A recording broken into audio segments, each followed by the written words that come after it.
Les phénicolés, ce sont donc des composés qui sont dérivés de l'acide dichloroacétique. On peut citer deux représentants pour la classe des phénicols ou bien phénicolés. Vous avez le chloramphénicol et vous avez le thiamphénicol. Le chloramphénicol, normalement, il est réservé, si vous voulez, à l'usage topique, ainsi aussi que le thiamphénicol. Pourquoi? Parce qu'en fait, ces deux antibiotiques ont montré une certaine toxicité médulaire. Leur utilisation, normalement, provoque une toxicité au niveau de la moelle osseuse.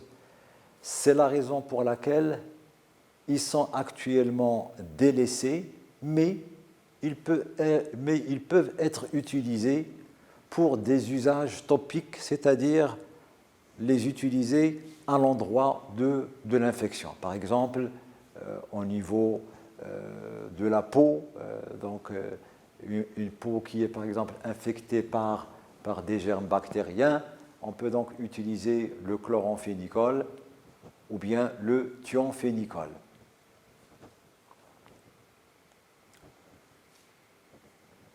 Cependant, les deux antibiotiques, ils ont montré un large spectre et puis une bonne pénétration, surtout au niveau du système nerveux central. Mais en raison justement de leur toxicité, ils ne sont plus utilisés en thérapeutique, mais ils sont réservés à l'usage topique. Vous avez la classe des polypeptides.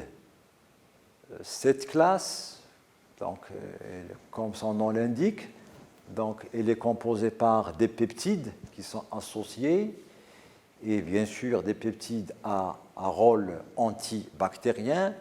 Et au sein de la classe des polypeptides, si vous voulez, on distingue plusieurs types d'antibiotiques. En fait, il y a plusieurs types, il y a surtout trois.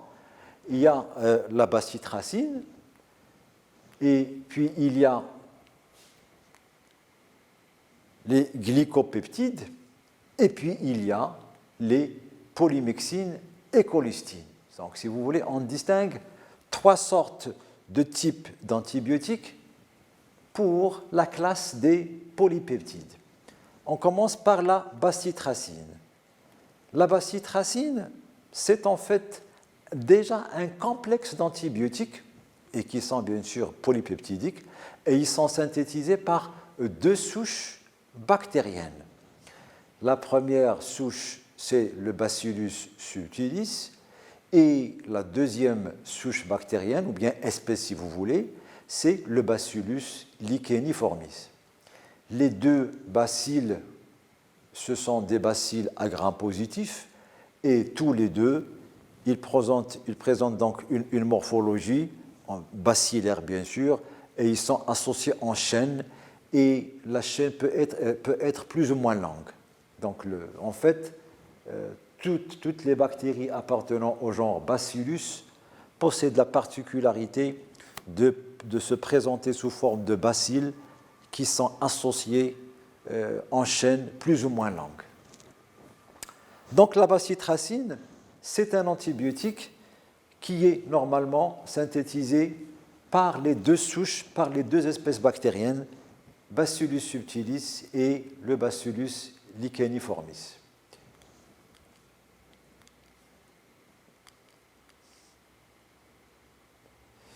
La bacitracine commerciale, donc celle qui est donc vendue en pharmacie, et elle est constituée d'un mélange d'au moins 9 bacitracines. Donc déjà, la bacitracine en tant qu'antibiotique, c'est un mélange de composés antibiotiques, et ce mélange contient au moins 9 bacitracines. Parmi ces 9 bacitracines, la bacitracine grand A est le constituant principal. Cependant, il a été démontré que la bacitracine montre une néphrotoxicité, c'est-à-dire qu'elle est toxique pour les cellules rénales, pour le rein. Et donc, elle est utilisée aujourd'hui sous forme de pommade ou bien sous forme de gouttes dans les infections cutanées ou oculaires. Et elle est souvent associée avec un autre antibiotique qui est une polymyxine ou bien qui est la néomycine. La polymyxine, on va les voir ici, mais la néomycine, je vous rappelle que c'est un antibiotique qui appartient à la classe des aminosides et qui est synthétisé par des souches de Streptomyces. Vous avez un autre groupe d'antibiotiques, toujours au sein bien sûr de la classe des polypeptides, c'est les glycopeptides. Et les glycopeptides, on peut citer un représentant qui est dominant, un antibiotique qui représente les glycopeptides, c'est la vancomycine. La vancomycine, c'est un antibiotique qui a une grosse molécule et donc en raison de la grande taille de la molécule, cette dernière donc s'avère inefficace contre les bactéries à gram négatif parce que la vancomycine n'arrive pas à pénétrer à travers les porines qui constituent donc la bicouche lipidique des grammes négatifs. C'est la raison pour laquelle la vancomycine est utilisée pour lutter uniquement contre les bactéries à gram positif. Et elle a montré son efficacité dans l'action contre certains germes à gram positifs qui sont multirésistants. Donc la vancomycine a montré son efficacité, donc elle anéantit certains germes à gram positifs, tels que les entérocoques par exemple, qui sont résistants à plusieurs types d'antibiotiques. Vous avez un autre groupe d'antibiotiques toujours au sein de la classe des polypeptides, c'est les polymyxines et colistines en même temps. Alors, les polymyxines, ce sont des antibiotiques peptidiques, bien sûr, ils sont cycliques. Ils sont issus d'une souche qui est le Bacillus polymyxa. Là aussi, donc, les bacillus, c'est toujours donc, des bactéries à gram positif associées en chaîne. Et les polymyxines, en principe, elles sont nombreuses et elles sont désignées par des lettres. Vous avez la polymyxine grand A, la grand B, la grand C, la grand D, la grand E et la grand F, etc. Il y en a encore beaucoup, hein. Il y en a au moins 15 polymyxines, donc elles sont désignées par des lettres. Mais il s'avère que seule la polymyxine grand B et la polymyxine grand E sont utilisées en thérapeutique. Les autres ne sont pas utilisées en raison, bien sûr, de leur toxicité rénale. La colistine maintenant. La colistine, c'est la polymyxine E. La colistine, c'est un antibiotique bactéricide qui agit en se liant aux phospholipides de la bicouche lipidique des bactéries à gram négatif. Il désorganise la bicouche lipidique et donc il y a des flux dans tous les sens, ce qui provoque la mort de la bactérie. Mais les bactéries à gram positif sont résistantes. Donc la colistine, qui est donc la polymyxine E, n'est active que sur les bactéries à gram négatif.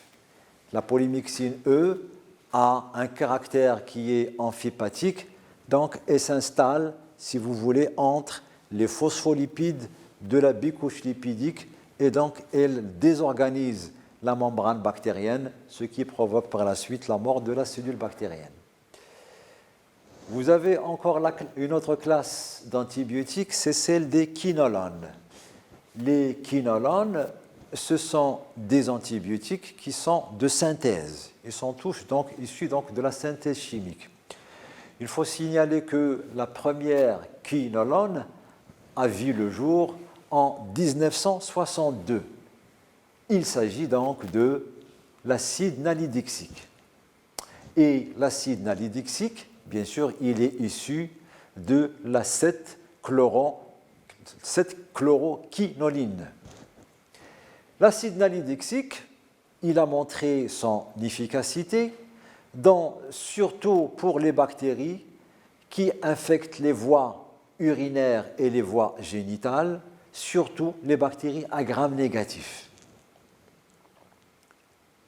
À ce propos, on peut dire que les quinolones, et plus exactement l'acide nalidixique, possèdent une activité sur deux enzymes bactériennes. Ces enzymes sont les topoisomérases de type 4 et puis les topoisomérases de type 2, signalant au passage que les deux types de topoisomérases interviennent dans la réplication donc, de l'ADN. Donc le déroulement, si vous voulez, ce n'est pas un surenroulement positif, mais c'est négatif, en vue donc de réaliser la réplication. Donc ils interviennent dans la réplication de l'ADN bactérienne, bien sûr en vue de la transcription. Or, les quinolones, elles interviennent et donc ils inhibent l'action de ces deux enzymes bactériennes. Vous avez une autre classe d'antibiotiques, c'est celle des rifamycines. Les rifamycines, ce sont bien sûr des composés à action antibactérienne et ces composés appartiennent normalement à la famille des ensamycines. Et c'est quoi les ensamycines? Les ensamycines, ce sont des composés chimiques dont les représentants peuvent être séparés en deux groupes. Vous avez des ensamycines qui contiennent des molécules de naphtalène, donc ils sont qualifiés de ensamycines de type naphtalène, et vous avez d'autres ensamycines qui sont de type benzénique, donc qui ont dans leurs molécules des molécules donc benzéniques. Les ensamycines de type naphtalène regroupent des composés qui ont une activité antibactérienne, voire même parfois antivirale. Alors que les ensamycines de type benzénique comportent des antibiotiques, des molécules qui agissent normalement sur certaines tumeurs au niveau des cellules. Donc, ils ont une activité, on peut dire, antitumorale. Donc, finalement, les rifamycines sont des antibiotiques qui sont importants pour lutter, bien sûr, contre le développement de certaines bactéries, voire même parfois certains virus. En tout cas, ce n'est pas le coronavirus. Et certains aussi ont une activité antitumorale. Vous avez une autre classe d'antibiotiques, c'est la classe des sulfamides et diaminopyridines. Vous voyez que là, donc, nous avons regroupé les deux, c'est-à-dire les sulfamides et les diaminopyridines. Et on va voir pourquoi les deux types de composés, pourquoi les deux types de molécules sont regroupés dans la même classe d'antibiotiques. Tout d'abord, les sulfamides. Les sulfamides, encore appelés sulfonamides, ce sont des composés qui sont dérivés de l'acide para-aminobenzoïque. Donc, ils dérivent de l'acide para-aminobenzoïque ou bien acide para-aminobenzène sulfonique. Je préfère donc le mot para-aminobenzoïque, donc c'est plus court. Ce sont des molécules qui ont une activité bactériostatique et bien sûr, ce sont des molécules qui sont toutes de synthèse. En revanche, les autres, les diaminopyridines, sont aussi des molécules et toujours elles sont aussi de synthèse et puis ils ont une activité bactériostatique. Donc vous voyez que les sulfamides ont une activité qui est bactériostatique, les diaminopyridines ont aussi une activité bactériostatique, mais quand on associe les deux types de molécules, c'est-à-dire sulfamide plus diaminopyridine, là on obtient des molécules qui ont une activité bactéricide. Alors, à ce propos, on peut citer un exemple de sulfamide. C'est surtout un composé que vous avez utilisé en TP.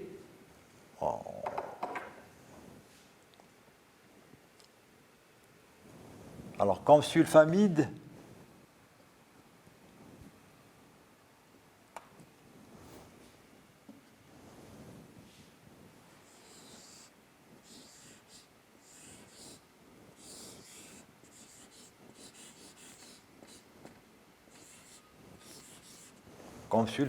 on peut citer un composé, un antibiotique, c'est le sulfaméthoxazole.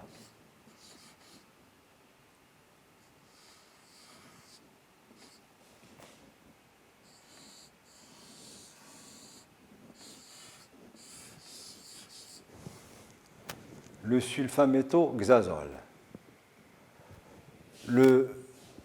Donc, comme exemple de sulfamide, on va donc citer donc, le sulfaméthoxazole. Pour les diaminopyridines, les diaminopyridines.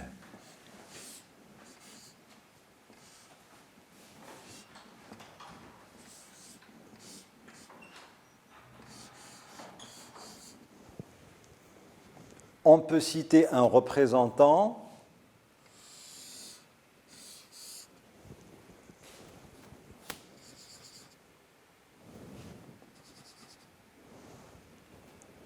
qui est le triméthoprime.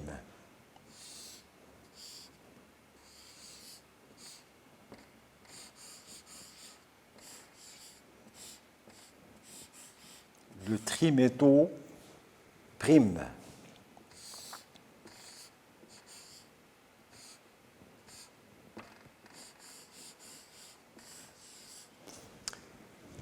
Les deux composés, c'est-à-dire le sulfaméthoxazole, a une activité bactériostatique, le triméthoprime a une activité, le triméthoprime a aussi une activité bactériostatique, mais l'association de 1 et 2, on va écrire ici 1, on va écrire ici 2, 1 et 2, pas changer de couleur. Alors 1 plus 2 donne normalement le triméthoprime sulfaméthoxazole. Dans le triméthoprime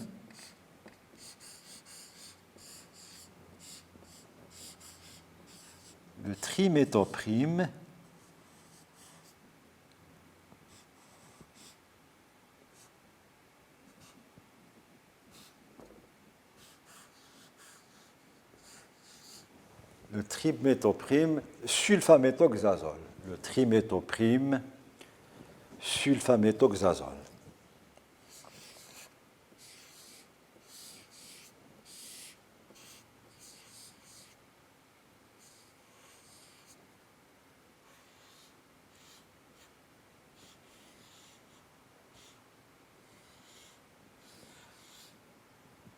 Sulfaméthoxazole.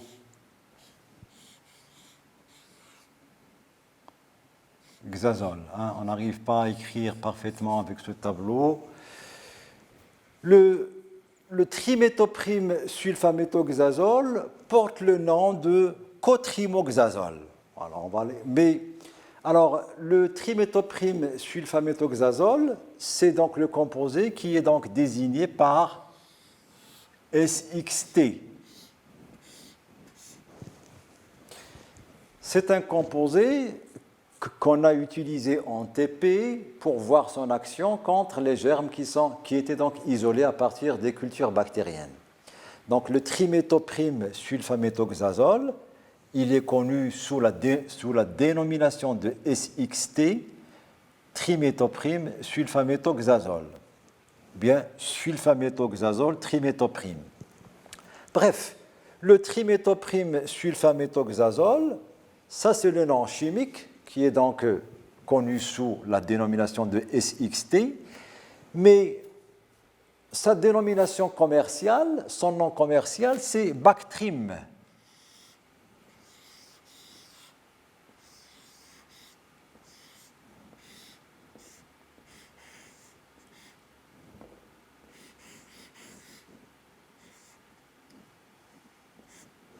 C'est Bactrim. Donc Bactrim, c'est l'association entre le triméthoprime et puis le sulfaméthoxazole.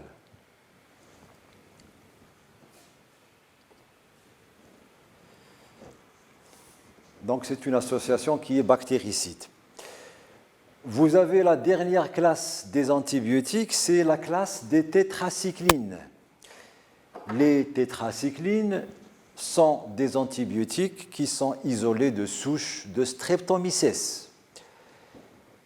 Si elles sont désignées par tétracycline, c'est parce qu'elles ont dans leur structure un noyau qui a une structure tétracyclique et ce noyau porte le nom de noyau naphthacène carboxamide. Donc une structure tétracyclique qui est commune à tous les antibiotiques appartenant à la classe des tétracyclines.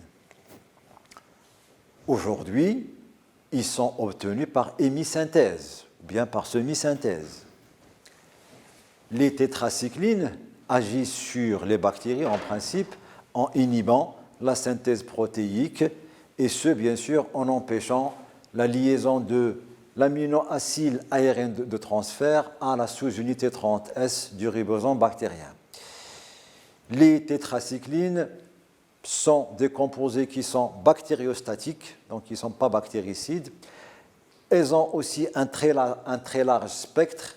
Cependant, actuellement, leur utilisation tend à être délaissée. Pourquoi ? Parce qu'il y a beaucoup de bactéries qui montrent une résistance à ces antibiotiques.